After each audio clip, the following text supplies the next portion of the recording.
Assalamualaikum warahmatullahi wabarakatuh. Kembali maning ke channel Dian Arif ya. Kita mau lanjutkan bincang-bincang kita kemarin yang sempat tertunda. Maksudnya kemarin videonya terpotong, Mas. Karena kemarin kan cuman kita buat durasi itu 6 menit ya. 6 menit, mohon maaf kemarin filenya hilang jadi kita harus buat video baru lagi. Kita akan melanjutkan yang sesi kemarin itu sampai ini, Mas, bagaimana perasaan Anda jauh dari keluarga. Oke, langsung aja dijawab sama Mas Wahyu ya. Ya, baik untuk semuanya. Bismillahirrahmanirrahim. Ya. Assalamualaikum warahmatullahi wabarakatuh. Waalaikumsalam. Ya, saya ingin mencoba menjawab dan meneruskan obrolan kita pada hari kemarin. Kalau istilahnya menurut pengalaman saya pribadi, ketika saya jauh keluarga itu pasti yang namanya kerinduan itu ada, pengen ketemu itu ada. Terus istilahnya kadang tidak fokus ketika bekerja, ketika ingat orang tua. Itu memang hal yang wajar menurut saya ketika kita berada di lingkungan baru, ketika kita berada di tempat yang baru, kemudian suasana baru, itu memang istilahnya kita itu mengalami peralihan suasana hati. Jadi kayak ibaratnya orang jomblo, orang pacaran, itu sebenarnya dia sedih ketika dia jomblo lagi, itu bukan karena dia tidak memiliki kekasih, tapi karena dia belum menerima suasana hati yang baru. Itu sebenarnya seperti jadi itu. harus perlu adaptasi nih. Betul kan, adaptasi ya, seperti gitu itu. Jadi kalau kita kaitkan dengan bagaimana perasaan dengan keluarga yang jauh tidak bisa ketemu, itu ibaratnya seperti orang punya pacar, nggak punya pacar lagi, seperti itu. Jadi peralihan suasana hati, ya itu memang perlu diolah, Mas. Itu ya bisa dibilang nggak hanya raga kita yang kita olah, tapi rasa kita juga perlu seperti itu. Nah, terus nih bagaimana, Mas, kalau Anda itu menyesuaikan diri dengan budaya lingkungan sekitar itu gimana sampai? Ya, yang jelas ketika saya sebelum berangkat ke Jepang itu ada pendidikan, Mas. Pendidikan itu bertahap, ada 3 tahapan: pendidikan daerah, kemudian pendidikan pusat di Indonesia, di Bekasi dulu saya, kemudian ada training center namanya, itu pendidikan terpusat lagi di Tokyo, di ibu kotanya Jepang.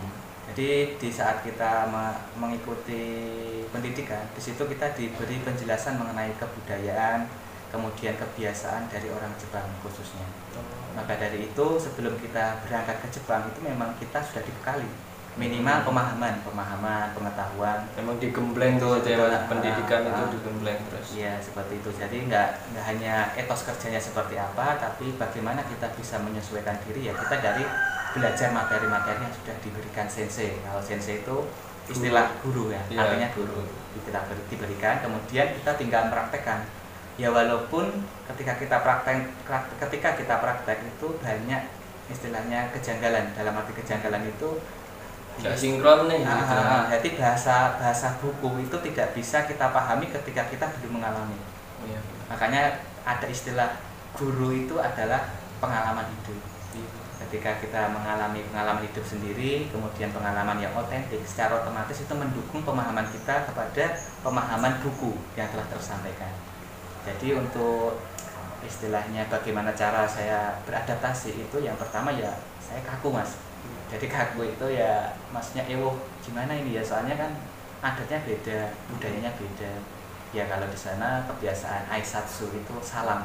Kalau orang Islam kan assalamualaikum. Kalau di sana ya selamat pagi, selamat siang, selamat malam, itu ada aisatsu, ada salamnya. Itu saya praktekkan. Biasanya sampai nyapa orang sana itu gimana, Mas? Dengan bahasa Jepang itu. Ya kalau pagi itu ya ohayo gozaimasu, itu artinya selamat pagi. Selamat pagi. Ketika kita istilahnya permisi gitu ya shitsu reshimasu. Bagaimana kabarmu? Bagaimana keadaanmu saat ini? Anatawa ima genki desu ka? Apa kamu sehat? Gimana kabarmu? Gimana kabarmu ya? Kemudian bisa dijawab dengan bahasa yang simpel, genki desu bisa. Terus okage sama genki desu, itu artinya berkat doanya saya baik-baik saja, itu bisa. Jadi ada ya seperti Indonesia, ada bahasa yang halus, ada yang formal biasa, kemudian ada yang bahasa akrab, itu juga ada. Menurut sampean itu orang sana itu orangnya ramah-ramah atau ada yang cuek atau gimana gitu? Oh, kalau keramahan mayoritas untuk pertama kali ketemu itu tidak seramah orang Indonesia. Jadi ada yang menyebut kalau orang sana sendiri mah menyebutnya sumeta, jadi perasaannya itu dingin, kurang cair gitu. Tapi ketika kita sudah akrab itu ya cair. Jadi ya akrab bisa. Jadi memang di sana untuk dari segi cara berinteraksi itu berbeda dengan orang Indonesia. Orang Indonesia lebih gerabiaan. Walaupun baru pertama kali ketemu kan bisa ngobrol, tanya gimana statusnya, terus bagaimana kerjaan, bagaimana keluarga di rumah. Di sana itu ada beberapa pertanyaan yang bisa dibilang privasi, yang kalau orang istilahnya lawan bicara belum memberi izin atau bertanya duluan, kita nggak boleh bertanya, nanti kurang sopan. Satu, status pekerjaan, kemudian status pernikahan, kemudian gaji. Itu di situ sangat dirahasiakan privasi. Itu jangan sampai bertanya kalau kita satu belum akrab, dua lawan bicara belum memberikan ruang untuk kita saling bertukar informasi seperti itu. Agak rumit juga ya maksudnya. Ya, awalnya masih awal gitu, ini banyak bener nih aturannya nih, harus gini gitu kan. Ini memang adaptasi dari Indonesia ke sana itu memang sangat berbeda ya Mas. Ya, perlu adaptasi dulu. Dan tahapan, ada prosesnya. 1 bulan, 2 bulan, biasanya sampai adaptasi berapa bulan Mas? Kalau saya ya, kalau dalam lingkup pekerjaan itu saya hampir 1 tahun Mas. Itu baru bisa akrab, maksudnya kerja itu bisa sambil nyanyi itu setelah 1 tahun berjalan. Nah biasanya berarti di ruangan itu fokus aja kerja. Iya, gitu. Fokus. Mau nyanyinya di batin aja. Di batin, nggak bisa nyanyi. Jadi 1 tahun, sebelum 1 tahun itu saya ngumpet. Iya, ngumpet, dua kan dimarahin terus. Dimarahin terus. Di sana kan ada istilah baka, itu artinya bodoh. Itu bahasa bodoh itu saya dengar sering. Akhirnya hingga saya itu istilahnya merubah cara berpikir saya, bahwa bodoh itu bukan berarti kita nggak mampu apa-apa. Bodoh itu kalau kita tidak mau berusaha ingin belajar. Akhirnya saya cari tahu kenapa saya dibodoh-bodohin. Kan ada bahasa bodoh, istilahnya bercanda, sama bodoh ketika serius. Berarti kan ada sebab kenapa dia marah. Berarti kita secara otomatis kita belajar sebab akibat. Bagaimana kok dia bisa marah, kenapa sebabnya marah. Kalau saya pribadi selama 1 tahun awal itu ya sebabnya itu komunikasinya kurang, sehingga dalam istilahnya urutan bekerja itu tidak bisa sesuai yang diharapkan sama yang memberi perintah. Makanya komunikasi itu sangat penting. Miskomunikasi. Komunikasi itu sangat penting. Sangat penting ya pemirsa, itu memang dalam suatu pekerjaan memang komunikasi itu sangat penting. Memang butuh pendekatan juga sih. Kita kerja diem aja juga kan nggak enak ya Mas. Kita kan butuh sharing, ngobrol juga itu kalau udah kenal dekat gitu. Itu ada beberapa memang yang di private ya gitu kan rasanya. Ini ada pertanyaan lagi. Iya. Biasanya sampean di sana itu paling suka nih musim apa Mas? Kan ada berapa musim? 2 musim ya? Ada dingin, ada panas, kemarau. Ya enggak, dingin panas, kemudian ada musim semi. Oh semi. Terus apa lagi ya? Saya lupa. Lebih dari 3? 4. Oh iya 4 ya di Jepang. Kalau saya pribadi gugur ya, semi ya? Gugur ada gugur, semi ya. Terus panas ada dingin. Oh gitu. Biasanya kaget dengan cuaca di sana itu yang mana? Kalau saya pertama kali kaget itu musim dingin. Dingin ya? Dingin itu waktu pertama kali tangan saya itu tidak bisa bergerak untuk bekerja, karena saya kan kerjanya juga di ruangan terbuka juga. Jadi ada ruangan yang tertutup, ada ruangan yang terbuka. Nggak ada ventilasi udara? Ada karena memang karena ada ventilasinya, makanya kan masuk. Masuk saking dinginnya itu dulu digerakin itu susah. Saya awalnya aja, kalau orang nggak percaya kan dikira lebay ya, maksudnya kok berlebihan gitu, masa tempat tangan nggak bisa digerakin. Tapi pas datang ke situ musim apa Mas? Pas saya datang ke sana pas musim panas. Oh jadi panas, jadi ya, sama Indonesia nggak terlalu musimnya. Jadi nggak kaget lah. Ketika udah musim dingin sampai kaget. Ya kagetnya yaitu digerakin susah. Terus orang Jepang sendiri ketika saya tanya di antara 2 musim itu yang berat ketika bekerja yang mana, mereka rata-rata jawabnya musim dingin juga. Musim dingin. Kalau panas mungkin kan cuma dehidrasi, jadi nanti bisa diisi pakai air minum yang banyak kan. Kalau kedinginan itu ya walaupun berlapis-lapis pakaiannya ya tetap dingin. Ya, kayak lesu gitu nggak mas kerjanya?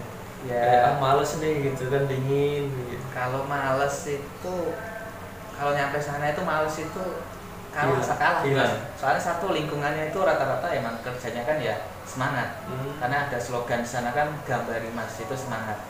Jadi ketika kita bekerja pasti diawali dengan gambar Tekudasai, tolong bersemangatlah, seperti itu. Jadi itu slogan motivasi yang selalu dia gambar Tekudasai, kemudian hayaku ya Tekudasai, jadi melakukan dengan cepat, tepat dan semangat. Ya tetap rasa malas itu ada, tapi kalau malas itu kita turutin kan ya kita jadi males-malesan. Makanya perlu kita lawan, perlu kita, ya jangan sampai kita ngikutin rasa malas. Kalau kita rasa malas ya kita di sana nggak tangguh, kalau istilah Jawanya. Jadi sana malas, kerja itu nggak kepake. Bagusnya di situ, di sana, karena etos kerjanya emang bagus. Yang keluar nanti mau siap udah kerja, siap mental, siap mental lah.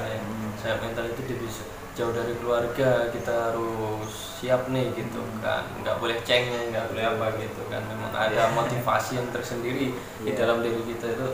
Gue nih mau ke luar negeri tujuannya ini nih, kerja gitu kan, nggak buat di sana tuh main-main, wisata apa ya, namanya kerja gitu kan. Beda kalau cuman liburan apa gitu. Yang penting kerja tetap diimbangi sama bagaimana kita bisa merefresh otak di tempat hiburannya. Jadi kalau ke sana ya misalnya ada hobi itu ya digali di sana. Jangan sampai kita cuma fokus kerja, terus akhirnya kan tingkat kesetresan di Jepang itu kan tinggi karena kurang hiburan, Mas. Kalau di sini di Indonesia kan hiburannya terlalu banyak, jadi orang itu stres itu sangat sedikit. Itu perbandingannya. Jadi di sana itu terlalu serius, terlalu fokus dengan pekerjaan. Ya emang bagus, tapi kalau orang Indonesia kan kita harus bisa mengolah rasa sendiri kan. Jangan sampai kita itu istilahnya dikendalikan dengan kerjaan, tapi kita yang mengendalikan kerjaan. Jadi ada saatnya kita bekerja, ada saatnya kita belajar kebatinan ya, ibaratnya ada apa istilahnya, ada waktu di mana kita bermadu kasih dengan kekasih. Nah itu juga butuh, juga balance ya mas. Balance, jangan sampai nggak balance nanti melimpang kan bahasa Jawanya kan. Lempang banyak. Ngerti kok ora para subscriber lempang kok ambruk kok. Jeblok.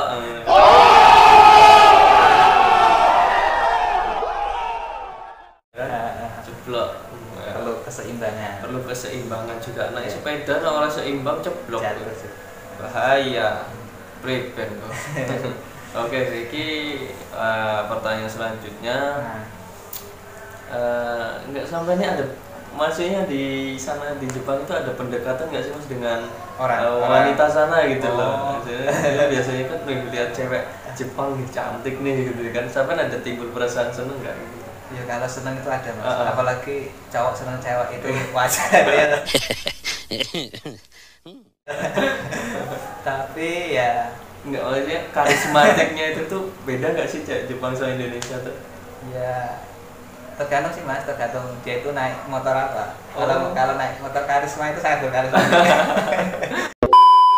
Kalau secara aura, daya bahasanya aura putih-putih. Dia itu keputihan. Maksudnya kalau dibandingkan sama kita, keputihan. Tinggi nggak mas sana? Apa rata-rata? Rata-rata ya ada yang tinggi, ada ya hampir rata-rata sih. Rata-rata ya, kalau saya pendek itu tadi dia kelihatan agak tinggi. Tapi ya asik, orang sana itu asiknya itu, saya kan punya guru mas, guru bahasa Jepang. Itu cewek, dia itu Borantia, bahasa Jepangnya itu artinya sukarelawan. Berarti dia nggak dibayar, dia memang menawarkan diri untuk mengajar orang asing. Sedangkan saya kan misalnya bimbel, tapi tanpa kontrak, istilahnya transaksional. Transaksi, nggak ada transaksi bayar membayar, nggak ada. Kalau di hubungan itu HTS, hubungan tanpa status, ya bisa. Nggak jelas ini kan, ngambang. Ya dia statusnya sebagai guru saya, masih muda, kelahiran 93. Itu guru apa mas? Percakapan. Jadi komunikasi. Dia nggak, jadi sumber dia untuk memberi istilahnya materi kepada saya itu nggak pakai buku, jadi cuma percakapan biasa gini, ngobrol. Yang sering dipakai sehari-hari. Ya awalnya sih saya kira dia itu masih jomblo awalnya. Nggak tahunya karena kan saya nggak berani takut bertanya mengenai status sosial dia kan. Akhirnya beberapa minggu kemudian itu dia baru menjelaskan bahwa dia sudah menikah. Memangnya kalau kita tanya dulu gitu masalah status sosialnya itu Ya, kita ada sanksi apa gimana? sebenarnya gitu? nggak ada sanksi, tapi Nggak ada. kesannya itu kurang sopan. Oh, Kecuali emang udah tahap akrab. memang SOP-nya seperti itu di sana. Ya itu kebiasaan, jadi kebiasaan menjadi kebiasaan. budaya di sana. Nah, itu yang setiap daerah pasti ada budaya kan, setiap negara ada budaya yang istilahnya itu jadi kebiasaan. Jadi itu bahasa interaksi ketika kita masih mengenal orang baru untuk bertanya ke ke titik tersebut itu memang jarang. Dan itu memang sudah diberi pemahaman sebelum kita berangkat ke Jepang. Memang ya kalau buat tempat ataupun daerah masing-masing gitu mungkin ada adaptasi, ada maksudnya nasihat lah ini nanti kalau di sana nih jangan terlalu ini. Ini beda kalau pribadi dengan diri kita sendiri kan. Pribadi kita sendiri biasanya kenalan nih, pasti kita kan yang ditanya nomor satu status. Kalau kita nggak tanya status, kita nanti obrolannya terlalu jauh kan nggak enak. Nggak taunya dia udah punya istri atau suami gitu kan. Nah baru setelah udah tanya nih dia masih single nih, oke lah kita baru maksudnya ada pendekatan gitu kan.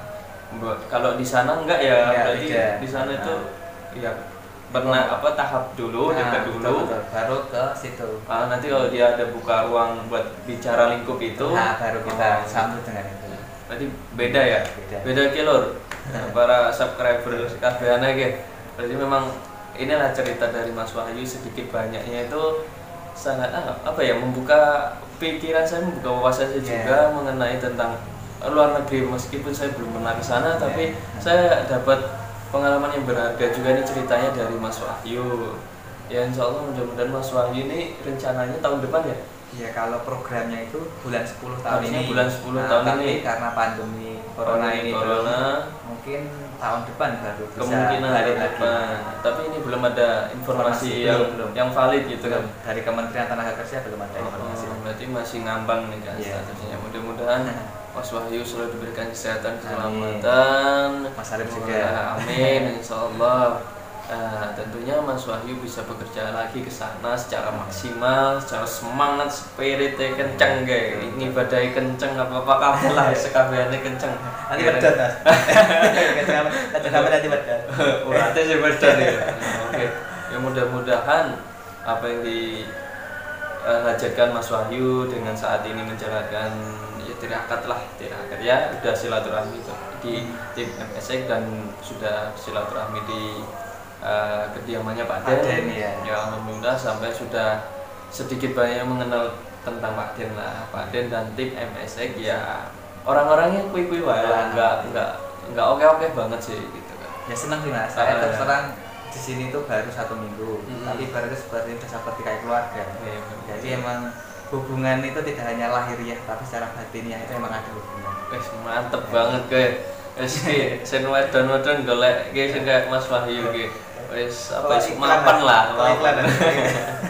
Bara buat subscriber yang masih jomblo ki, wanita-wanita ki Mas Wahyu mantep siap enggak Mas Arif enggak. Biasa saja. 2 tahun 3 tahun ke depan ya. Maksudnya planning ke depannya untuk apa? Pernikahan. Udah ada calon ya sampenya? Untuk saat ini ya calonnya ada tapi nggak tahu di mana. Oh gitu ya. Kalau calon tetap ada Mas, saya meyakini itu bahwa itu ada, tapi di mana saya nggak tahu. Makanya mengalir aja, berjalan. Ya kalau ada tumbuh rasa pengen mengenal seseorang ya kita kenali, kita saling komunikasi. Masalah jadi atau tidak kan itu bukan kita kan tidak ada hak prerogatif untuk kita untuk hasil akhirnya. Yang penting kan kita ibarat sepak bola itu ya kita harus ngiring, kita harus main umpan sama teman. Tapi gol tidaknya bola itu ya kita tendang, tapi gol tidaknya kan itu bukan kuasa kita. Wih, cakep banget. Makanya kita harus memasrahkan semuanya kepada Allah Subhanahu wa taala yang Maha Cinta. Cinta yang merajai. Kudu ditiru ki, Lur. Sing ngene. Yo chattingan, pendekatan ya enggak apa-apa lah gitu kan. Ya enggak boleh kan maksiatnya. Iya bener-bener. Ini kudu up banget gitu. Bener-bener. Apalagi sosial media ini kan sekarang luas sekali. Oke, ya mungkin itu dulu Mas yang dapat kita sampai. Sebenarnya lagi dibahas oke banget, cuman ini malam hari Jumat ya. Ini hari Jumat guys, jadi kita siap-siap ke masjid. Ini udah jam 11.35 mau packing sorban PC kok. Enggak perlu sarung. Enggak perlu. Yang penting pakai sarung guys. Oh, enggak mau tasbih kok juga gitu. Nambah berkah mana ya kan pakai wangi-wangian ya kan. Wangi-wangian itu sunatullah gitu. Jadi masuk masjid ya apa ada yang bawa wangi-wangian itu kan enak gitu loh. Kita enggak bawa apa-apa gitu. Allah Akbar kan kusuk membune wangi gitu loh. Jadi jangan salah tangkap masalah wangi-wangian ya. Ya tapi aku bukan ahlinya bahas kuwi, cuman sekedar tahu aja. Sama itu Mas, selain kita wangi badan, kita juga harus berikan pewangian kepada lingkungan kita. Iya, dengan kita memberikan senyum kepada siapa. Senyum itu sangat harum sebenarnya. Senyum itu nggak bisa dicium baunya, tapi keindahannya dan keharumannya itu bisa dirasakan. Yaitu senyum yang tulus. Senyum itu sebagian dari ibadah. Betul. Tapi kakek senyum Mas. Ya kita harus yang berlebihan itu nggak baik. Oh iya. Kemarin juga ada yang biasa lah gitu kan. Ya enggak rendah banget, enggak tinggi benar gitu. Yang sedang. Wah, itu nanti kita cover. Oke, siap. Nantikan terus channel YouTube-nya Den Arif. Ya ikuti terus kok, ditombol kok, pencet abang-abang kok, ya kan? Ya. Net ya seneng isor ya. Ben tambah oke lah subscribe lah. Pokoknya kabeh dengan senape kangge para subscriber kabeh. Salam dari saya Muhammad Arif bin Kasyono. Saya Wahyu Kurniawan. Mas Wahyu Kurniawan ya. Oke, wes cukup sekian. Semanten apa bahasa aja. Cukup sekian, kita lanjutkan di episode berikutnya bahasa Boyolali. Cekap semanten. Ya ngomong karo cekap semanten ingkang saged kita aturaken apabila enten lepatipun kula kali Mas Arif nyuwun pangapunten. Bila taufiq wal hidayah. Wassalamualaikum warahmatullahi wabarakatuh. Kok dipencet kok abang-abangnya pencet.